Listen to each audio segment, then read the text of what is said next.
Broadcasting live from the Loading Ready Run orbiting underground moon base, it's the LRRcast.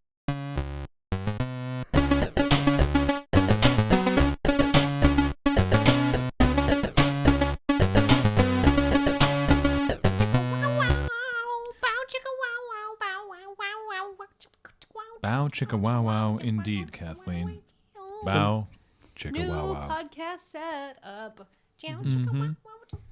Some things are different. Some things stay the same. Yes. For those of you listening to the podcast from the feed available at loadingreadyrun.com, you will notice no discernible difference. You might notice that our voices are coming from different spots. That's Really? that's unlikely that they will notice that. Yeah. Yes. Okay. Disconcerting. If you are watching the video, you will see that we have rearranged our podcast office because now we have a bank of editing computer. A bank. We have two editing computers along that. bank. I guess we have a computer we were using in the streaming office before we brought back in here, and then the computer we bought to replace it is also in here. So now we have two, and they're over there, and so we rearranged it. So now we're here, and it's a whole, it's a whole deal. But hi. Hi. So I realized we didn't actually talk about beforehand. We didn't go over if there's anything else we're gonna discuss before we get to LRRcast or askLRR questions. Is there a LRRcast askLRR question? askLRRcast. Was there anything specific we wanted to talk about? Well, I mean, one thing to talk about is the Lurcon stuff that's going on. Yeah. We gotta. I mean, we probably talk about that more as time goes on. But you guys, if for some reason you don't know about it, we're doing this awesome show down in Seattle in May. Yes, May. in May. All the details are on the website. If you click up on the Lurcon link, which is in the top right corner when we aren't streaming. Of the homepage. Or loadingreadyrun/info/Lurcon. LRRCON. And yeah, we're going to be doing a show. We're going to be doing Q&A and talking about stuff. We're going to be playing lots of cool games like Magic and board games. We are going to have a bunch of our awesome friends from the Greater Seattle area. greater Seattle, Portland area. Perhaps further.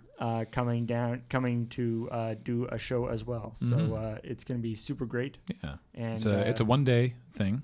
It's not like it's not like your whole like weekend full convention. It's very Loading Ready Run focused. It's not like our PAX or anything like that. Yeah, I mean, I guess it's more of like a show than a convention. But with playing games and stuff on before and after. Yeah.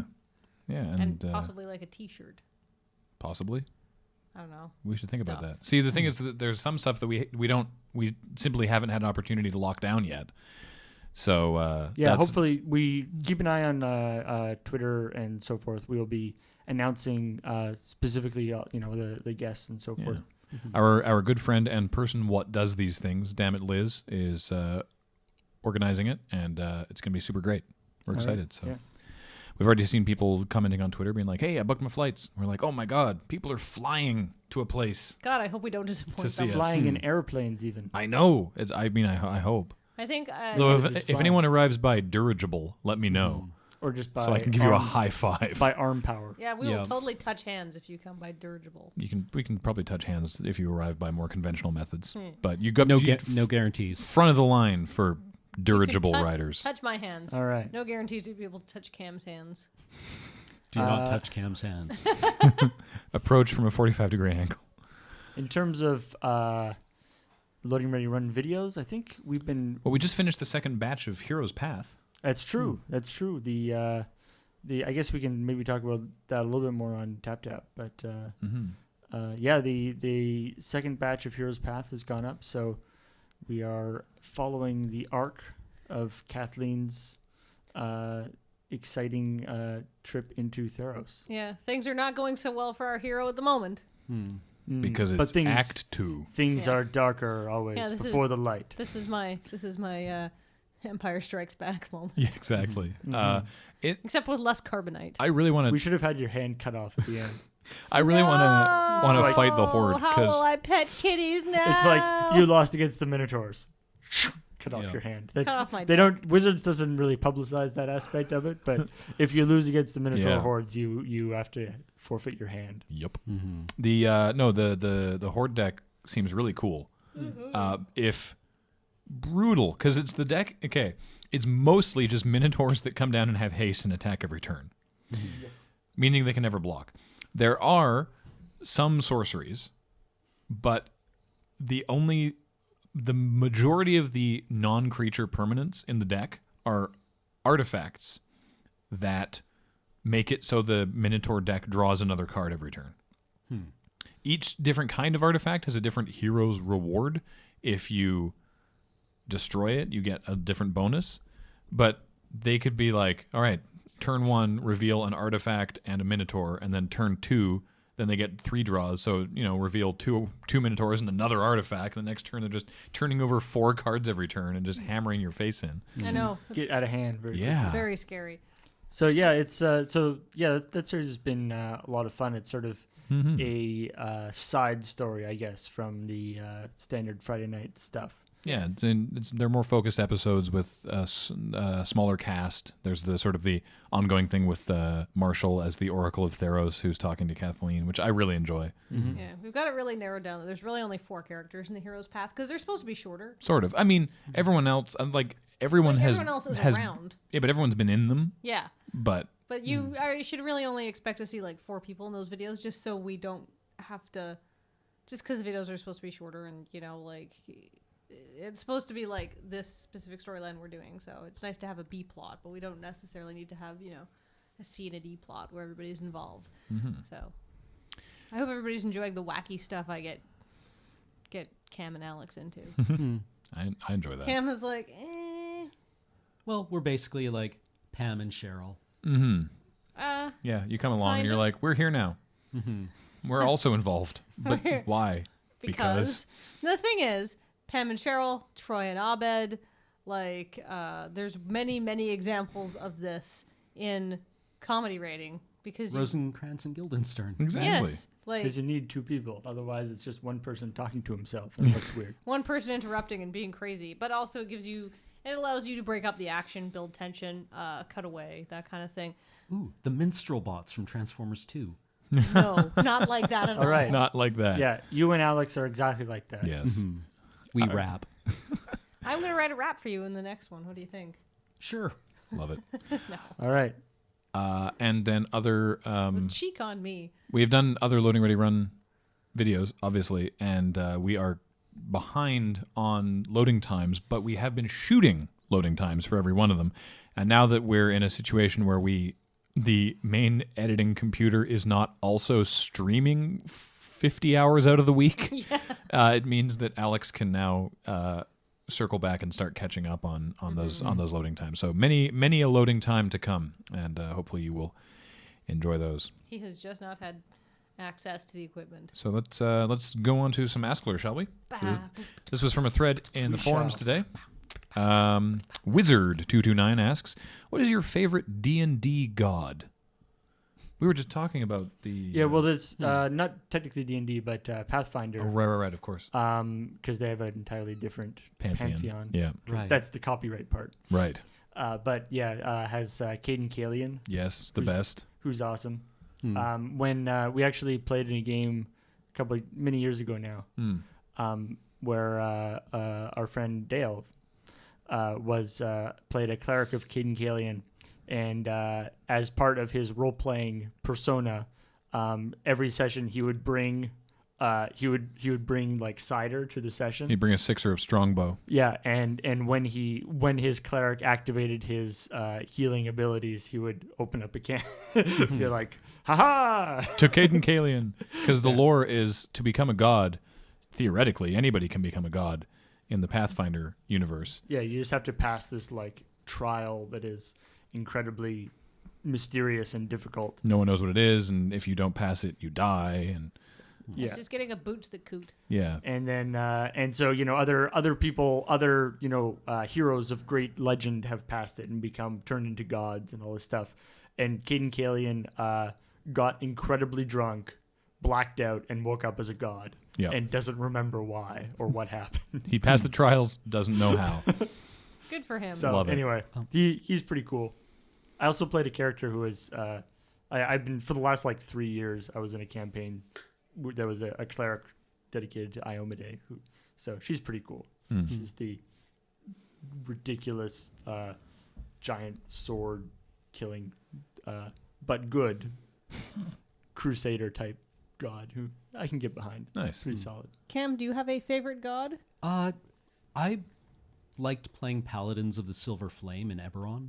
I thought the man. Silver Flame was kind of an interesting idea for a deity. Eberron, yo. For those of us who are not familiar with it, with a paladin of the Silver Flame. Oh, it was just the idea of kind of the deification of a crucible, something that burns away impurities. So the god itself was a flame. Yeah. Cool. I mean, my last actual D&D campaign I played, which was a long time ago, but I was a cleric of Pelor, who's just like, he's like Apollo, right? Pelor. He's like the god that you sort of think of when you think of like he's like the sun god. He's just like shining beacon of godly, destroys undead and makes light and all that stuff. Kind of boring though. We had a campaign But years ago where large there mace. was a dwarven cleric with a squeaky voice who worshipped Pelor. Whenever he ran into battle, he would go Pelor. I just remember that. What's your character a cleric of in our D&D game? Rudd. Rudd? What As is in Rudd? Paul Rudd? No, I'd spelled the same. She's the goddess of skill and luck. Really? I feel like I being thought on you the were a good cleric of a different god. Nope. I feel like being on the good side of the god of luck is probably I think so. a smooth You should move. Yeah. call down for a blessing in our next game. I should. Uh, Kinpatsu says, no question, but I'd like to thank Kathleen for letting me know about threes. I've gotten absolutely no work done today. yay!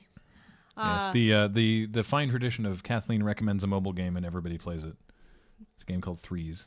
I download a lot of mobile games. I play most of them for like a couple of hours and then I'm like, then delete them. So I'll let you know next time I get a good one. There's as we talked about in Checkpoint, there's a web-based version of Threes now. You should check out. Which is not made by the developers, But but the developers are like, we're cool with it. yeah, They're not charging for it. yeah, exactly. I just want to put in a little correction about the whole like Heroes Path thing. I think I made it sound like had written everything. Obviously, I didn't. It was Graham wrote probably most of it, and I wrote a bit of it. That's But 60-40 maybe. Sure, fine. Jay Blank asks, RE the latest crapshoot. How long does the office stay that tidy? Well, it's clean today. Yeah, I mean, it was crap earlier because we got a bunch of equipment and boxes and shit were everywhere, and then we cleaned it up, and now it looks like that again. So. Yeah, It varies wildly depending on what we happen to be doing and how busy we are.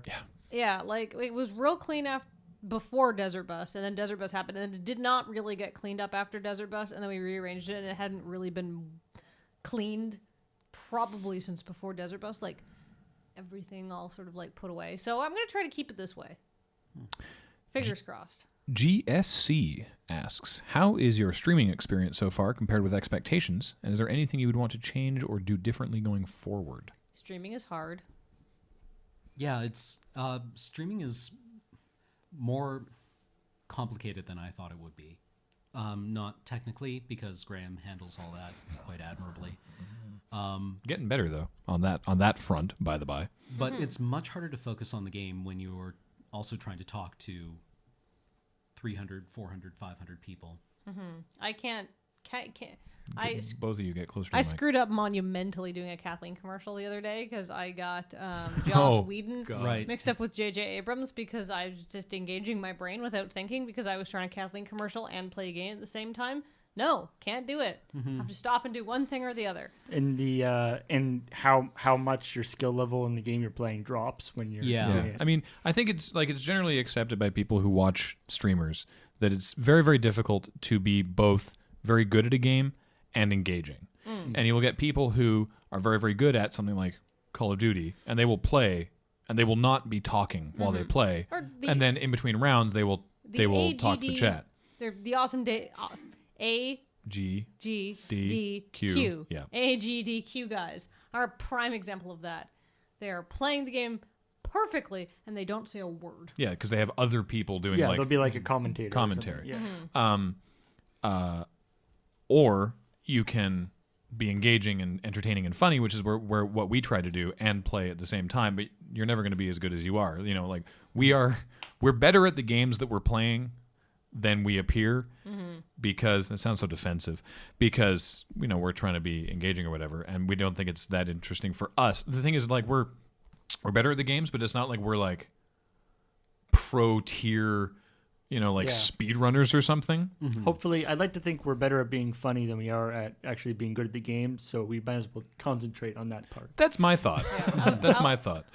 Although I'm going to switch my game. When the Final Fantasy X HD re-release comes out on March 18th, I'm going to switch to playing that, because I think it'll give me more opportunity to be funny and interesting than Nocturne, which is a largely dialogueless game where a lot of the same thing happens all the time. Although I do love Nocturne. I just like playing that game. You love Final Fantasy X as well. Yeah, but Final Fantasy X has a lot more stuff happening. It's true. It's not like I streamed for 3 hours and I got halfway through a dungeon yesterday. It's a long dungeon and I kept dying, right?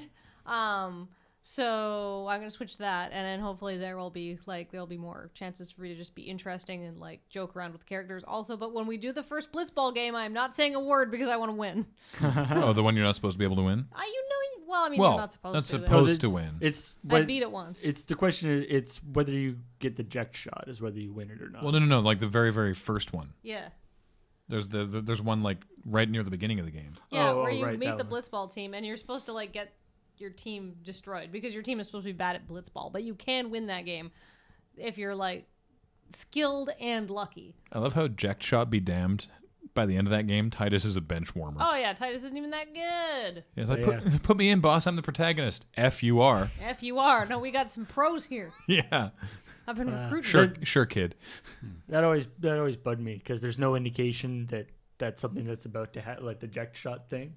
There's no indication. Oh, I missed it first time. Missed it completely. I missed it too because it was just like I didn't know that was that it was coming up. Yeah. So it was just thing. So and then if you don't get that, then you basically can't do well at Blitzball. You do get an extra like 10-second cutscene if you win that game though.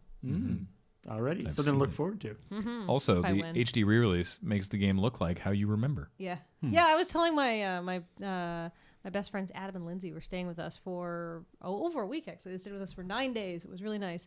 And I was talking about this, and he's like, why does that game need an HD re-release? It looks fine. And I'm like, no, it turns out your brain did the HD upsampling for you. He's like, horseshit. And I showed him a picture. And he's like, see? Looks fine. I'm like, this is the HD re-release. This is what it actually looked like. And he was like, oh. It's just, I mean, PS2 games are at SD resolution. So they're going to look bad on any TV now at all. It's just how PS2 games work. Is there anything that we would want to change with how we're doing the streaming? I don't think so. I mean, you know, apart from the technical end of things, which we've now, I feel, addressed by replacing the streaming computer and changing the software that we're using and all that.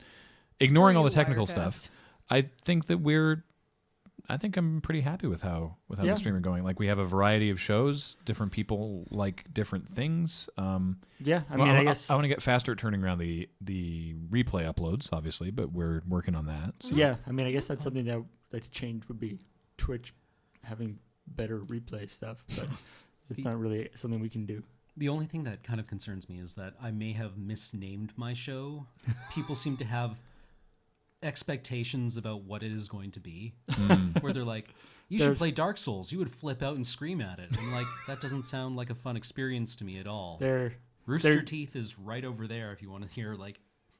No, don't send people to other people. They want to hear somebody flipping out. Just send them to my show. They're so you're thinking of Smosh anyway. You're saying people are disappointed that you're not flipping out more. Yeah. I know. I thought that was Rooster Teeth. Well, I guess they maybe do some of that too, but Cam tilts internally. Yeah, if you feel like you're missing external tilt. It's interesting because when you're playing XCOM Impossible off stream, you do get more angry at it than you do when you're playing it on the stream. Yeah. It's like the stream has a calming effect. Yeah. It's like knowing there are hundreds of people watching you prevents you from throwing a tantrum.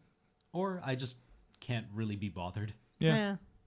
Well, I mean, there's nothing stopping us changing the name of your show. Yeah. Maybe I'll change it to fakegeekboy.com. .jpeg. But it's a good name though. Yeah. Cam has a relaxing day playing video games. I think it's probably also a factor of the same thing earlier, where your concentration is divided. So you don't get as invested in the game as you when you're trying to interact with people as you do when you're focusing on it at home. Well, that was I could see interesting that, actually, because that's something Alex brought up when Kathleen and Alex were doing the Let's Nope, when he was playing Outlast. Alex was very scared and affected by that game up until the point that there was a section where the gameplay was bad. And then it took him out of it to the extent that he was just annoyed. He was with it. too annoyed with the game to be scared of it. Yeah, that was the part where we're in like the girls' dorm. It was just horseshit all the time. Yeah. Yep. All right. Straight But horseshit. that question leads neatly into the next question from Foxmar, which is, I really like the logo for everyone's shows. Thank you. How much input did each person have on their own logo and the name of their show? It varied. For example, Cam came up with a name for his show, which is such a good name. It's really good. But yeah, maybe a little, maybe misleading in the grounds of if someone's expecting you to just be freaking out all the time. I guess that's not the case. Yeah. But with that exception, we tried to make it so that the shows didn't have that sort of, you knew broadly what you were getting into, but it wasn't explicitly like, this is this kind of show, right? Like, I mean, I guess Kathleen Saves the World, you're going to be playing JRPGs broadly, but I mean, you could argue for saving the world in a lot of different genre games. Yeah. Right. I don't know. Maybe I should have just called it the F or. You didn't But know. that would be. Then everyone's expecting you to get angry and swear all the time. That happens. In Shin Megami Tensei. Yeah, I'll probably swear a lot less. Well, because the thing is, we've been playing Shin Megami Like Tensei. Nocturne is brutal. He's really effing hard. It's hard if you're not concentrating because you die really easily. And Final Fantasy 13-3 just made me very angry. So far it's just been straight Fs. I did most of the graphic design for the logos. Alex did his own derp god mode face, which is really good. If anybody can come up with a better name for my show, tell me on Twitter. I love the name for your show. Yeah, I think it's great. I think all the names are really strong. Like Video Games with Video James We've been calling him Video James for years. is OP. That name is OP. It needs to be nerfed down. It's so good. I love it. And does the Kathleen F's the world. it follows up? Foxmore follows up with. It seems like you were seeing some success on Twitch with certain shows having over 1,000 viewers at the time. Does the success surprise you? I don't know if it necessarily. I mean, I don't want to say that it surprised me because I mean we were hoping for it to be successful, right? So you don't want to hope for something and then when it happens, be like, "Oh, I'm surprised," because then you didn't actually think it was going to happen initially. It's But I'm gratifying, though. really happy. Gratifying, yes. I'm really pleased, and I hope it gets bigger. I personally live my life with a spectrum of surprise that starts with the sort of the general low-level surprise that my organs don't spontaneously combust during the day, and anything more than that is plus surprise. So yeah, surprise me. But Well, yeah, I mean, I had a little brainwave a while back that my work involves going to school and doing science, or coming here and playing video games, or filming like weird sketch comedy videos. It's pretty all right. Yeah. I mean, work is always work, but if it's fun work, at least it's fun work. Exactly. Prospero 101 asks, what's the most 3 questions. 1, what is the most profoundly Canadian thing you've ever done? I can think of one recently. Kathleen and I were up at the UVic, actually. We happened to be watching the very tail end of the gold medal women's hockey game for the Olympics. It was Canada versus the US, and it was 2-0, and then in the last 3 minutes of the game, they tied it up and forced it into overtime or something. So we're watching overtime, and Canada scores in overtime and wins the gold. Then they're showing the Team Canada celebrating and being happy and everything, and then it cuts to a shot of one of the Team US players, and she's crying because they basically let a sure win slip through their fingers. They almost had it. And we're watching, and we're like, "Yeah, awesome, Canada!" Oh, I feel bad for them, like for the US team, right? Yeah. them she being looks really upset. Yeah, oh, she looks sad. That's unfortunate for them. I feel bad for them. Not like, yeah, eat it, US. It was just like, oh. Now I feel a little bit bad that we won. Yeah. Right? You guys can maybe can we share? You know. Yeah, the overwhelming sentiment of everybody watching was, oh. You know. I mean, I'm still happy we won, but oh. Yeah. We're Canadians, we're nice. I can't think of anything other than that. That just The that was fact, fresh okay, in my hold mind. on. The fact that an entire like we're at like an office at the university, and the fact that like everybody who happened to be there, all the employees, Oh, everyone in the building. in the building was gathered around a TV to watch the hockey game in the middle of the day, even though work was supposed to be happening. Work was not happening. No work was happening. Because the gold medal men's game was at like 4 a.m. our time, so no one had, and it was on a Sunday. But this was like midday on a Friday. There was no work to be done. Mm-hmm. It was Thursday. Oh, Thursday. Well, still. While you're thinking, the next question is, what is your favorite Shakespeare play? Henry V. Henry V? It's wonderfully subversive. I like think. I actually quite like his comedies, quote unquote Comedies? I like. I A think- Shakespeare comedy means somebody dies at the end. Well, Well, or I mean, they're not also not quite funny. not everybody dies. Right, sorry. Like I really like like Twelfth Night. I was going to say 12th Night, yeah. Who's asking this question? Prospero? Prospero 101. I wonder what his favorite Shakespeare. For when I was in high school, for some reason, for like 3 years in a row, we studied Macbeth as like the thing we were studying. Yep. Which like Macbeth is a fine play, but I was so sick of it by the end. It's just like How did you get Macbeth 3 years in a row? Did they not coordinate? I have no idea, but whatever the case, they were really big on Macbeth. So I mean, it's a fine play, but it's not one of my favorite. I gotta say. I also really like Titus Andronicus. Oh, yeah. That play's good, and the movie's really good. Well, okay. The movie that... what's her face? Julie Taymor. Julie Taymor made is really good. And Yeah. Henry V. Othello. I kind of like The Tempest, actually. Once more unto the breach, dear friends. I often think about. It's Well, I like, mean, all like, right, let's do this. Everyone quotes that line, but the second half of that line. Or fill the wall up with our Yeah. English dead. Yeah. Yeah. And I would argue that Henry V is actually a really subversive play about war because it takes all these fun characters that Hal grew up with or partied with in like Richard II and Henry IV parts 1 and 2 and kills them off stage. Yep. And then at the end of it, you also have the chorus saying, okay, that entire thing, they threw that away in like 2 years. So don't even worry about it. all that good stuff, all those victories, utterly meaningless. Yep. If you were a wrestler, what would your stage name be? The Red Scare. The Red Scare. I like that. I don't know what I would be. Oh, girl wrestler names are always terrible. They're generally just their name. Ugh. Or like spelt weird. Actually, apart from the fabulous Moolah, I'm trying to think of a female wrestler whose name is not just her name. I mean, obviously not explicitly the name she was born with, but the stage name. yeah. I always felt that like I actually can't. Oh wait, Awesome Kong. is she awesome? She's a large woman. All right. But like I always felt that if I was going to become a professional wrestler, I'd have to be like one of those. I'd have to be like some sort of, my thing would have to be like special, like I don't know, like ninja moves, or like I have to be like the guy like runs at me and I just like touch him with my finger and he's like, oh no, that was like my special weak spot. Because obviously I'm not going to be like choke slamming a giant dude. The finger poke of doom. Yeah, so I have to be some sort I got my moveset worked out thanks to the Resident Evil 6. Everyone is like hilarious finisher. The chat's been giving them all nicknames. Like the stark contrast is a running bulldog. There was I think the graham cracker was like a sort of a neck breaker kind of maneuver. So that indicates that you would have to be wrestling under your own name. I guess so. Yeah. Just for the pun. I guess it could just be G-Star. Yeah, it could be my rapper name.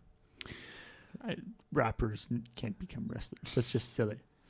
Antix says, I visited Vancouver and saw there are hydroplanes that I think I think you that's a mean different thing. You mean Yeah, seaplanes that fly down from Victoria from downtown to Victoria. Has anyone of you ever taken that flight, and is it as awesome as I imagine? Yes. And yes. It is awesome It is and gorgeous. beautiful and scenic and fast and expensive. Unless the weather's bad, and then it is less than awesome because it is a very tiny plane. Well, if the weather's too bad, they won't fly. But they will fly in weather that makes it extremely uncomfortable. In Shall we inclement say. weather, yes. Their definition of turbulence and my definition of throwing up weather are two It is a very similar things. It's a small plane. Let's just say. Cirque says, much too long-time stalker, first-time askLRRer. I'm just curious, how did you guys initially meet Dale? I think this is primarily a question more for sort of Jer and James and them, because I met Dale sort of through them, but they know Dale from like way back in the day. I think Jared played D&D with Dale. Yeah. Like, Well- Dale's very big in the local D&D community. I mean, originally, I believe Dale And- was and Magic. Yeah, Dale was a Magic judge. Yeah, Dale was a Pro Tour judge at one point. Yeah, and in high school when Jer and James played Magic, Mm-hmm. they played at tournaments where he was judge, and I guess they got to know him then. And Jer especially played D&D with him quite a lot. Mm-hmm. And then so when was the first thing Dale did with us the D&D stuff? Like the first, like the that game No, like the first thing that he was on with Loading Ready Run. Yeah, Loading Ready Run. I think so. As part of, we might have had him in a video or two before then.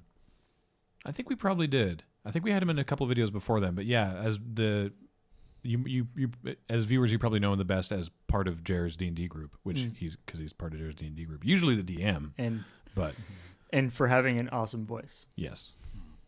And for being a nice guy. Well, you may not know him for that, but you should because he is. All right. Gap filler. He is a scary DM though. He's He's the one giving who us- DMs my game. These all seem like easy questions. These are binary choices between fonts. Times New Roman or Arial. Ariel. Arial. Times. I'd say times. All right. I prefer Oh. the serifs. Helvetica or Wingdings. Helvetica. But I guess, Helvetica. yeah, Helvetica. Comic Sans or Papyrus. Oh, Papyrus. I knew this was coming. I guess Papyrus. I'm actually going to have to say Comic Sans because Comic Sans is awful. But usually I associate Comic Sans with a really poorly designed bake sale flyer, right? But I associate Papyrus for being used inexplicably on expensive storefront signage. Yeah. And that just makes me angry and sad at the same time. Whereas at least if I see Comic Sans, I might be seeing a bake sale benefiting like Our Lady of Eternal Weeping Sadness or something. And Gap Filler continues, unrelated. As professional filmmakers, do you have any tips on filming fog, strobe lighting, and other live performance effects? I do not. It's hard. I've done very, Really very hard. little live event filming, and they didn't typically have those. Yeah, It's tough. the variation. I mean, it's the thing that you really learn quite quickly when you do when you work with film a lot or with video, is that the variation, like the brightness variation that your eye can perceive, is so much larger than what is in a camera. And so, if you want to be able to see the people on stage and they're not blown out, everything else is pitch black. And if you want to actually see what's going on stage when it's kind of dark, then immediately the lights turn on and everything gets blown out. So Well, it's tough. Graham, when you film for the smoke machine, do you adjust anything? Because that's kind of like fog type. Not really. I mean, but we're usually filming a lot closer than you would be if you were filming an event. Yeah, I'd film with whatever settings I would if the fog wasn't there. So. A lot of coverage. Yeah. That's I used to film events for my school and stuff, and that's the main way to do it, is you have as many cameras as you can get, so you have alternate shots To cut to when the camera is when being things are blown going out. weird. And yeah, always have a master shot from the wide so you can cut to it while people figure their shit out. Dr. Seuss, not Zeus, it's spelled wrong, says, G'day all. I recently was having a debate with some mates about Hawaiian pizza, which is to say G'day. ham and pineapple, G'day, y'all. and whether it is a sin against pizza or not. I say it is more entertaining than straight pepperoni, and they say that only weirdos would put pineapple on a pizza. What are your thoughts? I like pineapple on pizza. I love Hawaiian pizza. I like it. It's my favorite kind of pizza, actually. Oh, And Beach tells us that it is a Canadian invention. Sounds like something we'd invent. Why is it called Hawaiian then? I guess because it It pineapple. says Pineapple. pineapple. It is the and most. pig. It's the most exotic thing Canadians could Yeah, come up with. pineapple and ham. That's basically what they eat in Hawaii. Apparently mayonnaise. And spam. Yeah. Yeah, spam pizza would actually be a Hawaiian. There's pizza. no mayonnaise on a Hawaiian pizza. Thank But God. Yeah. I mean, I enjoy Hawaiian pizza on occasion. It's I know not- there's some certainly- people- certainly not my favorite, but it is. Yeah, you have to be. If you bite into a slice of Hawaiian pizza that you didn't realize was Hawaiian pizza, That could be startling. it can be a little startling because normally you don't expect something that sweet on a But the pizza. thing is, you get the sweet and the salty. It's sweet and salty, guys. It's really good. And Okay. there's the fresh pineapple juices, kind of. I like it. He actually says, now that the streaming office is up and running, what sort of games do you reserve for playing at home? Like playing offline. I mean, games that I really like. I mean, we talked about that when you're streaming, you don't play it as well. And I find this like single player games that I actually am invested in. Yeah. I think I'm more inclined to just play those and really do it, as opposed to, because when you're streaming, you're sort of performing as well, and you're trying to make jokes and all that kind of stuff. And so if you really want to concentrate on the game and just relax, then it's better to play at home. I might play it again on stream, but I'm probably going to play the new Metal Gear Solids by myself, just because I really want to enjoy the games. I was screwing around with Hearthstone at home. Not that I don't enjoy them when I'm streaming, but I want to, as Paul said, just not have to worry about also being on. Because I wanted to learn a new game, and I didn't want to do that while in front of people who, I don't like doing something completely new while on stream, because it's like, I don't know what I'm doing. And you're like, all right, well, just play around with it a bit. It's a little intimidating if there's several hundred people watching you screw up, and especially if they know what to do and they think you're dumb. Like, just like my head is like, they think you're stupid, they're laughing at you. And it's not particularly interesting to watch somebody just wander around not knowing what to do either. Yeah. Right? Yeah, like when I stream, I want to play a game that I'm familiar with because people are taking time to watch me and are frequently paying to watch me. So they should probably have a really good experience and watch somebody who is actually taken time to figure out what the game does. Although I do like very much in some situations, playing a game for the first time with an audience where we're all sort of experiencing it together. If you have people in the chat who know the game backwards and forwards and just are commenting on how crap you are at it every couple seconds, well, that's annoying. Yeah. But I mean, not that people are being terrible in the chat, but when we're playing, we've been playing Beyond Two Souls, and it's been a bit of a problem because we never played it before, and we don't really know how it's supposed to go, and the way the game is structured, you would never know. Means that there's certain things that happen that can happen in a bunch of different ways, depending on how you do it. And of course, because of the lag with the stream and stuff, we'll do it, or we'll do something, and something will sort of go wrong or not be the best thing we could do, and then 10 seconds later, people in the stream will be like, "No, do it this way," and be like, "Well, it's too late for that now." Sorry, guys. I wish we'd saved Navajo Dad. Oh no, didn't Navajo Dad die? Nah, Navajo Dad died, and the sliver of window of opportunity that you had to save him, the game was like, "Go do this thing." There's no time. And we were like, okay, we'll go do the thing. And then the chat was like, oh, you could have saved him there. And we're like, what? It's like, yeah, if you'd gone ghost time and then gone inside, but the game was yelling at us to go and do the thing. And I hate that. It's really or annoying. You are getting misdirected by the game on what you are supposed to be doing. No, it's not what you're supposed to be doing. That's the thing. No, but that's what the whole thing is about. Stupid thing. Well, I mean, and I mean, particularly in the context of Beyond Two Souls, it's not even like it's what you're supposed to be doing so you get the good ending or whatever, right? No. It literally doesn't matter at all. It doesn't matter. It doesn't affect the game. I don't think you even get any extra cutscenes or anything. It never comes up again. So it's just like, okay, I guess you could have done that. Very existentialist. It's just Yeah. yeah. I don't know. I find it annoying where the game tells you explicitly to go do something, but the way to get a good outcome or Oh, certainly, is yeah, to that's dumb. is to go ignore what the game is like telling you to do as if that is a game design pet peeve of mine. Can everyone think of a Cards Against Humanity answer that they have very much enjoyed from a game that we've played? None I'm willing to repeat on stream. I can talk about my favorite one.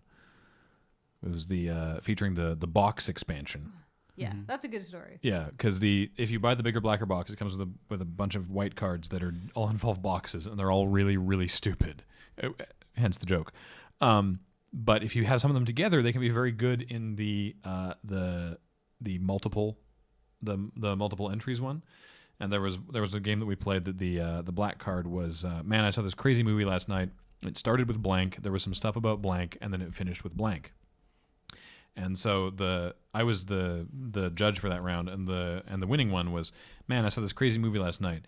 It started with injecting horse tranquilizer into one arm and speed into the other. Then there was some stuff about a box shaped like a man. And then it finished with a box that was conscious and wishes it wasn't a box. And I was like, holy crap, there's a narrative. The man injected himself with drugs and turned into a box. This is fantastic. All right. Also, a box that was conscious and wishes it wasn't a box is a really funny card. Coming to theaters near you this summer. Yeah. I think but a lot of people talk about like trump cards. Like if you see it, it amuses you so much, you probably are going to vote for it regardless of context. Cam, do you have a trump card? I don't really play cards very often. It's come up that I've played it at like 4 parties in the last month. Yeah, it's not really my game. My favorite winning one was when we all played downstairs here for Alex's birthday. And I won with The American Dream is a slippery slope that leads to the Great Depression. That's good.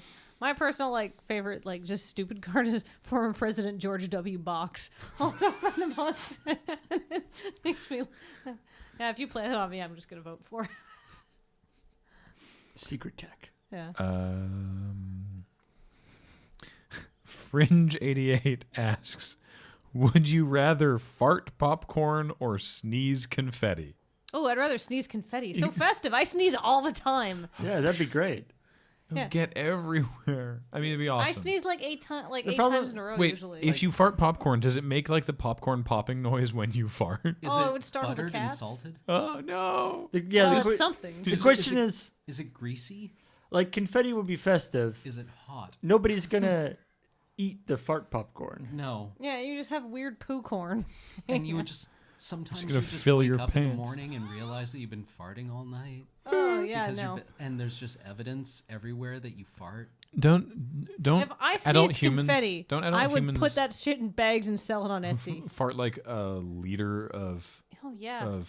methane a day or You'd be something? constantly Liter? emptying kernels out of your pants. At standard temperature and pressure? I don't know. It just seems I read that problematic. somewhere. Yeah. I'll look it up. I guess sneeze confetti. Yeah. I think I'd rather eat a bullet. Than either outcome. Yeah. I wouldn't be okay. I'd be okay with sneezing confetti. I mean, I'd have to sweep a lot. I just hang out with Where does the confetti originate? Does it come from inside your lungs? just hang out with Rip Taylor. It would come from your sinuses. Exactly. Nobody would even notice. Yeah.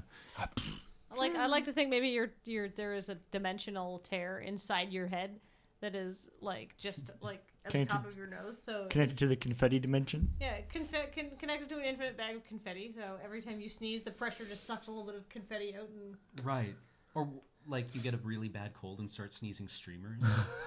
Just like Yeah. what a great question. You pull out one that just says Happy New Year 1959. Where is this coming from? Where is this? That's horrifying. Fringe continues and says, as a side note, I wanted to let you know that with all the streaming you guys are doing this year, my boyfriend and I actually had to upgrade our internet subscription to the next tier. Oh, sorry. Because we were hitting our limit every month from watching you all, but that extra $10 a month is definitely worth all the amazing entertainment you've been providing us. Please keep up the good work. Okay, That's wonderful. All right. You're welcome, Shaw Cable or whoever you use for internet. King Cool asks, what movies have you seen twice in the theater?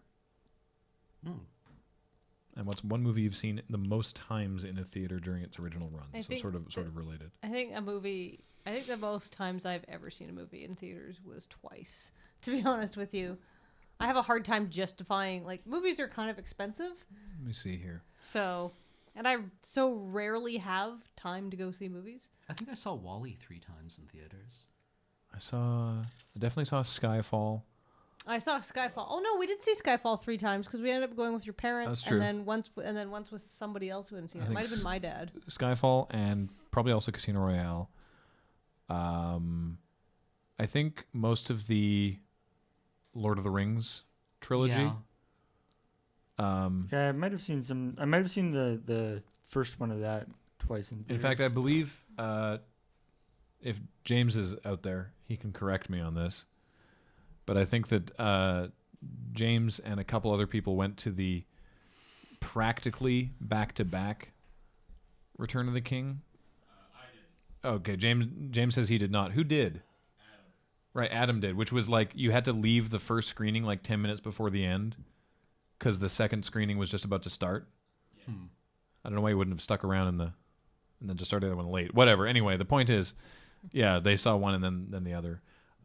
When the Final Fantasy movie was released here, I remember a bunch of people coming out and going right back into it. I remember that. Yeah. I was not one of those people. No, neither was I.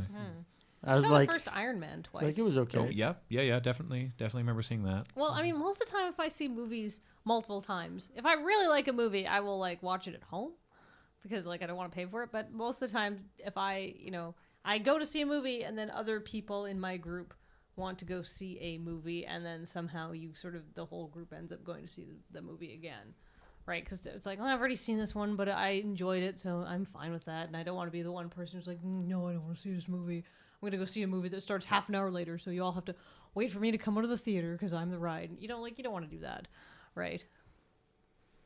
Can you solve a Rubik's Cube? Yes. No. Given enough time, I guess I probably could. I believe I can, but I've never My dad did gotten to that point. give me a Rubik's Cube when I was a child, and I solved it by pulling the stickers off and putting them back on. And my dad was like, well, it's lateral thinking. Yeah. I don't think that counts. You know who can solve a Rubik's Cube practically without looking? Is Dale. Dale. Yep. Yeah. Well, the thing is, like, I was like 5 at the time. I'm sure I could have, but I just realized that was much faster and would give me mostly the same outcome. Mm-hmm. The stickers didn't go back on as nicely. I was one of those kids.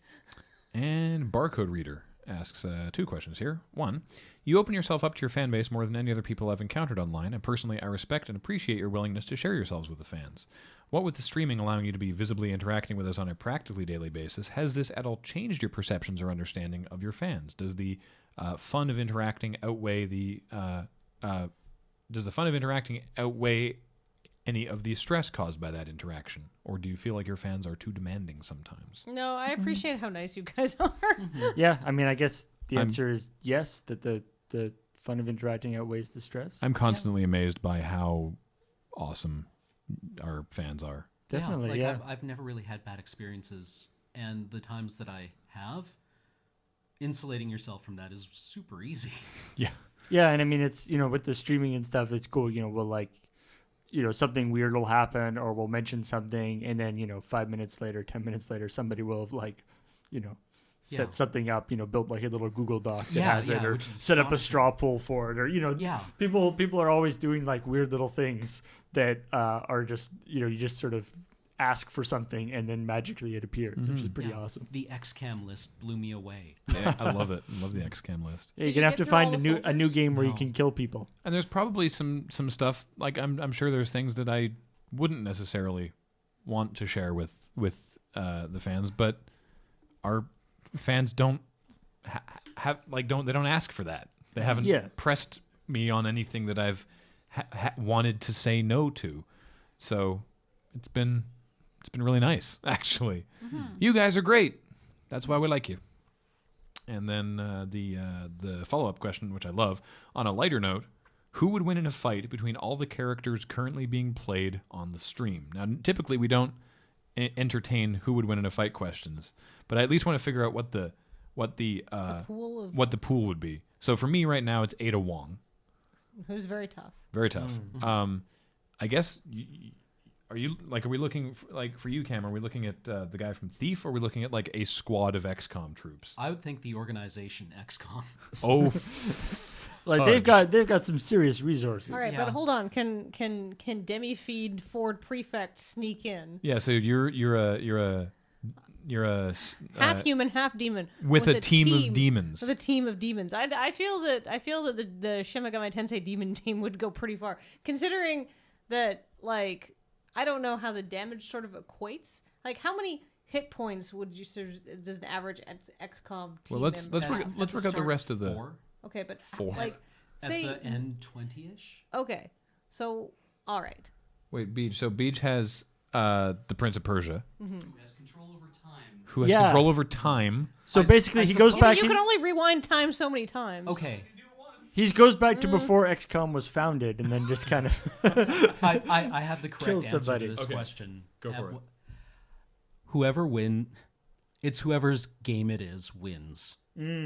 Which is was always the case. Dan Abnett, who does a lot of writing for Warhammer 40k, Right. is always gets asked who would win in a fight between all his different characters, and his answer always is whoever's book it is.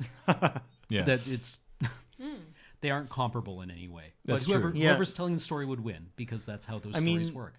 Ellie from Beyond Good or Beyond Two Souls has got Aiden with her. Yeah, but She's basically useless. No, she can fight. she had CIA training, so she can do rudimentary hand-to-hand combat, and she has a ghost whom, when the ghost is doing anything, Ellie is or Jodie. It's not Ellie. Jodie. Ellie is I always think Ellie is Ellie. the Yeah, you yeah. messed me up. She's the Ellen Page looking character from The Last of Us, Yeah, yeah. who is not played by Ellen Page. Jodie is the Ellen Page character from Beyond Two Souls. Anyway, Jodie is useless when Aiden is doing anything. Jodie is just catatonic. Right. So Although theoretically she is not active. always, Yeah, but from a gameplay perspective, you can only have one or the other going at a given time. Right. And I mean, So I think Aiden is very powerful, but randomly just Yeah. doesn't. For some reason, Jodie doesn't actually so call like on him. Very maybe often, maybe so. Aiden could take on a demon or an XCOM trooper, but in general, I don't think they're in the running. No. I don't think I they don't would be wiped think- out by the troops. Yeah, I don't think Ada Wong is in the running. James is playing Minecraft, so I guess he's playing as James with a diamond sword. So I don't think he's in the running. Considering he can build all sorts of stuff, he's pretty effective. True. He also has an entire castle at the moment. How do you like being that lit on fires fire? eggs? He does have an egg cannon. That's true. That turn into chickens. Some of them. Even if you win, you're still going to be covered in chickens. Seems pretty I feel effective. that if XCOM has a very thorough dry cleaning department. Alex is playing Dishonored. Corvo so could do some serious damage sneaking through the XCOM headquarters. he before could, being but they'll find him. caught. They'll find him eventually. But he would take out a lot of those troops. I feel. Yeah, but I mean, this is where Cam brings up a good point, because like in XCOM, if Corvo was in XCOM, even if he was like, had like super soldier. 15 hit points, one guy with a pistol who can like teleport against an XCOM squad is not going to last. Whereas a bunch of troopers in Dishonored, Corvo can just Yeah. right. So it's tough, but I think it probably comes down to the protagonist from Nocturne and a squad of demons versus a bunch of versus XCOM. I feel like XCOM could reorient themselves from fighting aliens to fighting. I feel like they'd be the best equipped to fight demons. Yeah, like they could the skill set required to fight aliens and to fight supernatural horrors is actually not that different. Yeah. I mean, you're fighting monsters. I mean, and XCOM also has psychic abilities by the end. Okay. Oh, so really? Like an endgame XCOM trooper has psychic abilities, because the problem with demons is they use magic on you, right? Yeah. And they like light you on fire from across the level. Yeah, no. By the end of XCOM, you can psychically battle the controlling aliens. If Alex was still playing Half-Life 2 with S-Mod, though, yeah, he could S-Mod would win. Yeah. he could light everyone on fire with his mind and then throw couches at you. All right, I think He's okay. cheating. Or just clone like the temple ship from XCOM and fire it at you. Fire it And- repeatedly out of a gun. And All meanwhile, right, I think we've answered this question. meanwhile, with the guy S-Mod. from S-Mod. Dark is like standing next to you, going up and down, trying to trying to activate his quick time event so he can try and kill you. What about the guy from Prayer Warriors? I don't know. The helicopter from Prayer Warriors. Actually, we know, of course, who would really win, which would be Peggle. The little thing that shoots the ball from Peggle. It just goes boom, boom, boom, boom, boom, boom, boom, kills all your XCOM guys. And Just bounces between all of them. Love it. Anyhow, Solid. S-Mod wins. A solid LRRcast if ever there was. So thank you all for joining us today. Thank you for asking those questions. And thank you for watching. We outie. Talk to you next time. Later. Bye. Bye.